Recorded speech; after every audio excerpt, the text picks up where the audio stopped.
Alright, hello there everyone. Welcome back to another Kagurabachi video. We all know what happened last time in the last chapter, man. Hiruto, Yoshinojo, and Mashiro all got slimed by Aryu, the prince of the Mikaboshi. So yeah, and then he dragged Shiba to the end of the beach and told him to relay the message of what they want. So yeah. Now now we're about to see the aftermath of everything. So chapter starts out with uh, Kunishige and Subaru all together. Because remember, Kunishige and Subaru together. Because remember, Subaru. God, my brain is not working today. Um, my bad, my brain's not working today. Remember, because Subaru wanted to talk to Kunishige after, you know what I'm saying, they locked up Shiba momentarily for, sneaking information between uh, Chiaki and him or whatever. But yeah, so Kunishige is with Subaru and gave him a rice ball to eat. You know what I'm saying? And then Kunishige is talking to Subaru about his book, because remember, Subaru wrote a book about being a master swordsman or whatever, and he calls it trash, which Subaru agrees to. Said, "I knew it.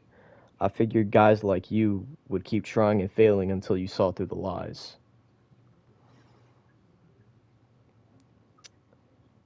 It wasn't a waste of time. You developed a strong internal logic through the process of unearthing lies. The light way to read stuff like that and give up. That way, only the truly refined swordsmen endure." So this man basically wrote a whole book about lying how to make swords, just so real swordsmen can see the lies in those books and unearth the lies, basically, in a sense. Now Kunishige, he's still not happy about this, because remember, this dude is poor. He's broke. He don't make swords for money. He make it for the love of the game. He don't do it for money. This man is dirt broke. This man don't even got food. This don't even got money for food. So he's complaining about his money. He wants his money back, and Subaru gives him another rice ball, and then asks him, "Just how starved are you? If you practice out in the open, a swordsmith of your caliber would earn high accolades in no time. If you have a reputation, you could charge more. There's no reason to starve to death." And then we finally get the reason. Well, I think we knew the reason before, but you kind of could figure out the reason if you read like the first chapter or whatever.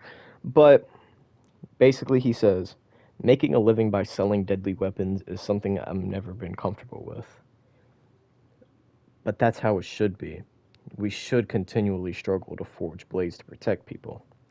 Being recognized by the state as a living treasure or whatever feels like a blanket approval of this craft. That scares me." Then Subaru counters, "Yeah, but if you starve to death, you won't be grappling with anything for long. You have a goal, right?"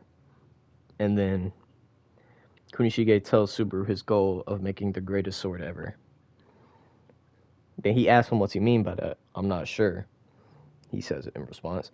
"So, I just have to keep forging them. I'm prepared to make thousands." So, you could obviously see Kunishige's had that ambition since the beginning. He's had an ambition since the beginning.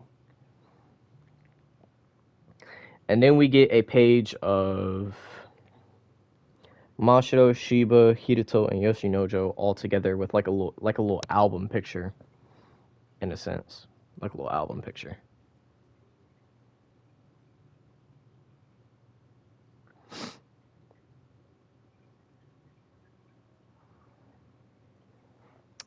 Um, yeah. And it says at the bottom, return to headquarters with the corpses, or Togoshiba return to headquarters with corpses of 6 conference attendees. Jinkies. And then we get some higher ups in the Kamunabi. Some of these guys we've seen before. Some of these guys you've seen before, most definitely. Um, you know what I mean? They're high ranking in the Kamunabi, and they still are to this day. Like, you remember the old guy with the glasses? He's here, and then the one dude with like the weird looking beard, he's here too. But they're asking about Shiba. He told him he took a lot of hits. He suffered more than 20 broken bones as well as internal injuries. Thanks to the sorcery treatments, he can now respond to questions, but he's going to be out of commission for a while. And they're talking about the Mikoboshi again. A clan of sorcerers who once ruled Japan. They were said to have died eons ago, but apparently they've been lurking at the bottom of the ocean all this time. Yeah, just stuff we already know, basically. And now we get on to their demands. Now we get on to the demands of the Mikoboshi. Initially, they stipulated that we surrender all the Danseki extracted for Hiroshima, as well as the 3 prefectures of Tokyo, Chiba, and Kaganawa. They were but they appended those demands after the battle. This is the final version. And then we cut back to Ryu and Shiba on the beach. Now onto the main topic. Long ago, our ancestors were banished by the Soka clan. When our ancestors retreated to that island, they prayed fervently for our clan to be left in place, but to no avail. Thanks to the Soga princess's prophecies, were falsely accused of belligerent intentions. They used the gravity of their kurotsuji to sink us to the murky depths of the ocean.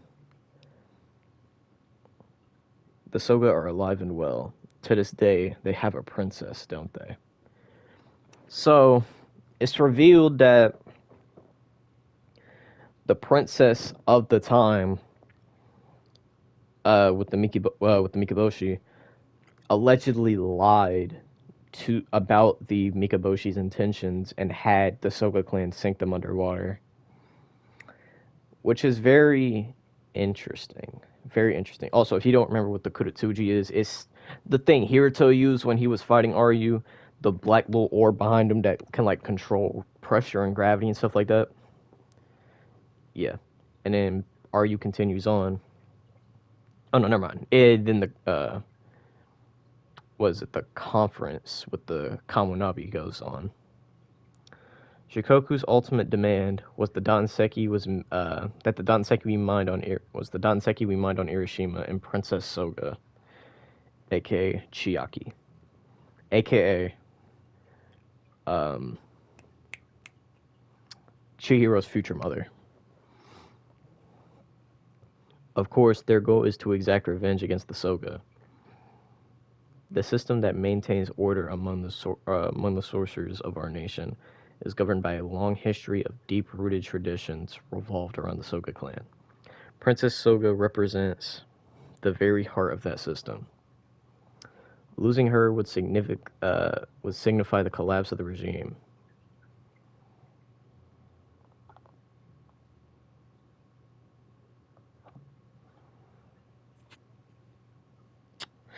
So they want to kidnap the princess on some Bowser type stuff. They want to kidnap the princess, and then we cut back to the island where Shiba, Ryu, and Ryu's father are at. And then Ryu's dad is talking about the Soga must be destroyed, but their blood has value. The princess will bear my child. Like, what kind of freak? What kind of freak are you, bro? Oh nah, but they got some good blood, so you know what I'm saying, I'm just gonna crack one time. Like, no, you're weird, bro. You're weird. This dude is like, hmm. Don't even know how old this dude is. He look crusty, bro. He look crusty. And like if you seen how he looks, you would know what I'm talking about. Like this dude is, oh my god. And then he says, after that we will slaughter the Soga clan.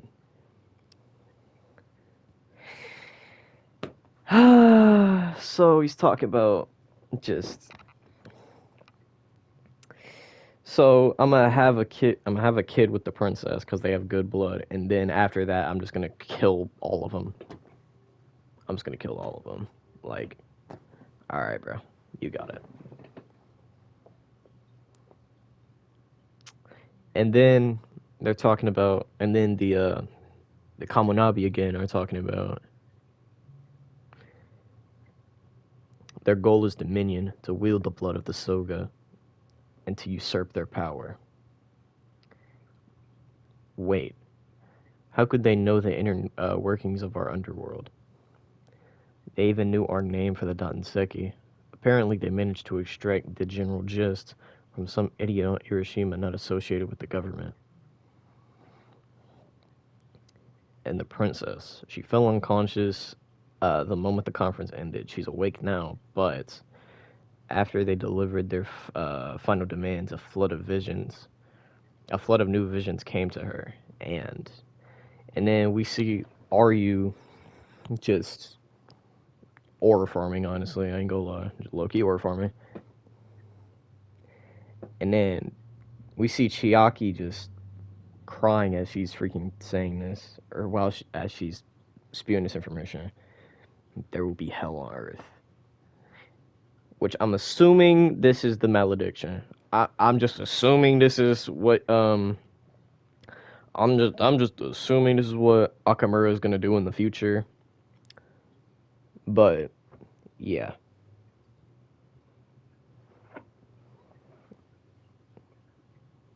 and then the Kaminabi keep going on. The government unequivocally rejects their demands. The view is that we cannot accept such violent and incomprehensible behavior. Moreover, the government intends to expand the anti-sorcery strategy force established over the past 2 years.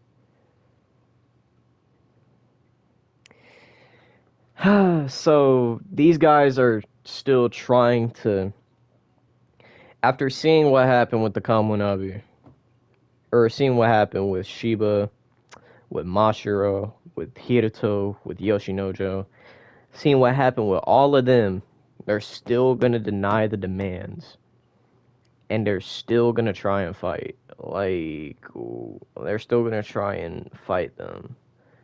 Like, what are we talking about, gang? What are we talking about?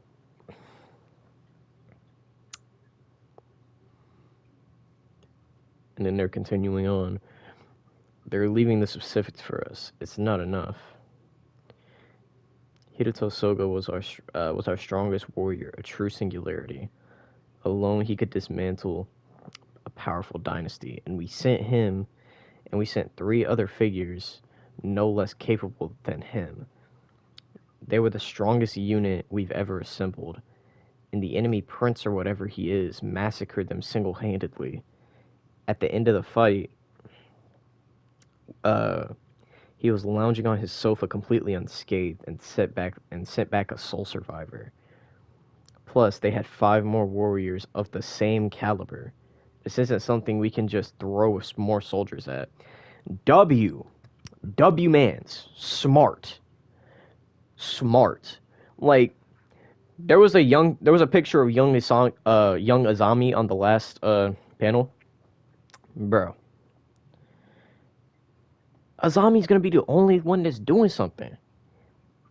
Like, bro, this isn't a situation you could just throw more people at, bro. Just give up the Danseki. Just give it up. Just give it up, bro. Like, just try to live in harmony, bro. Like, y'all doing too much. Y'all just do too much to try and keep this on you.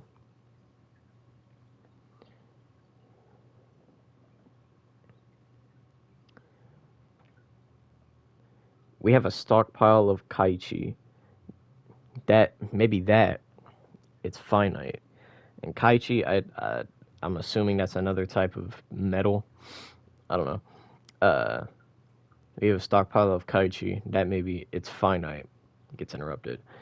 The enemy has uh, the exceptional ability to regenerate. If we don't use it at the right moment, it would come to nothing.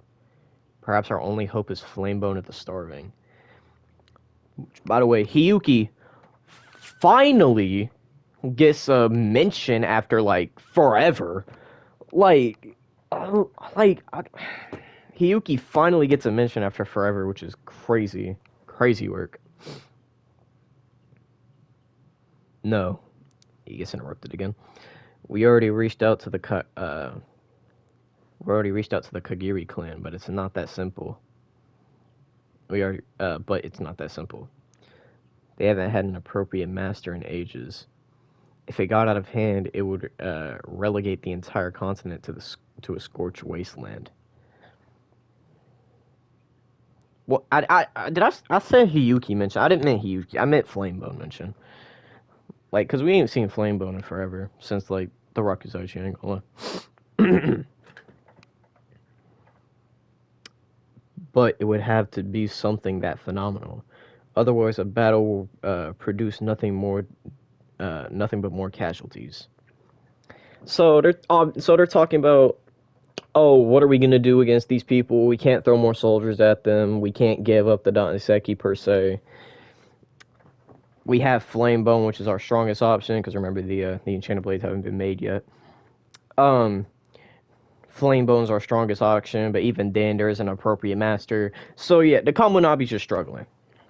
And while all of them are struggling, Kunishige goes to Shiba's medical room, or his hospital room, and Shiba's actually standing up, looking out the window, which is very surprising. And then Kunishige asks him, "Shiba, should you be up?" The Hasumi guy told me, and then Shiba interrupts him. "I have to get up." And then we see Mashiro's sword on the table. Um, we see Mashiro's sword on the table, right beside where he sleeps at. Then we get a flashback. My Kohai's turning 18. Forge him a good one, would you? Kohai, I'm assuming that's a like that means student or some type of thing. But yeah. So and remember, Kunishige is the one that made Mashiro's sword.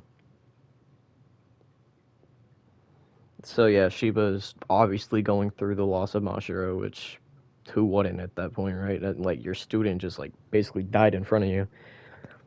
Like who wouldn't go through that along with a bunch of other people?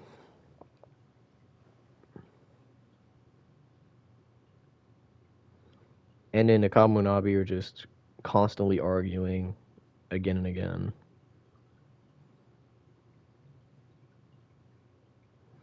And then they learn that the power of the Danseki, obviously, or the power, or the people that annihilated Mashiro, Hiruto, and Yoshinoja were obviously using the power of the Danseki.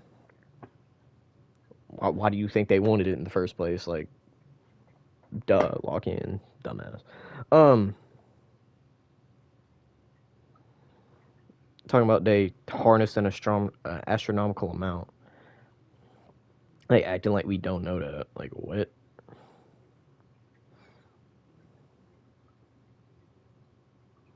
It seems like an insurmountable chasm, but the power of the Danseki is the enemy's only advantage, as he points out.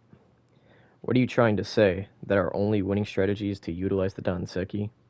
Well, in that case, we've already got our answer. We've been working on it for 2 years and we still haven't cracked it.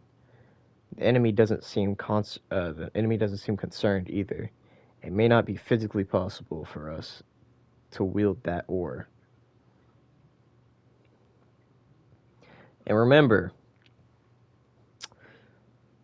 Kunishige has a base idea of how the Danseki works, right, and how to forge it per se.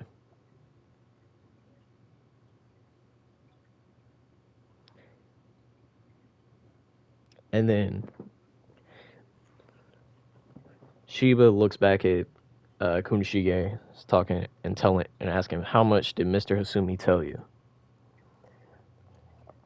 And then we see the death and destruction of Itoshima Island. We see Yoshinojo, Hirato, Mashiro, Ryu, the king, and Chiaki just crying about everything.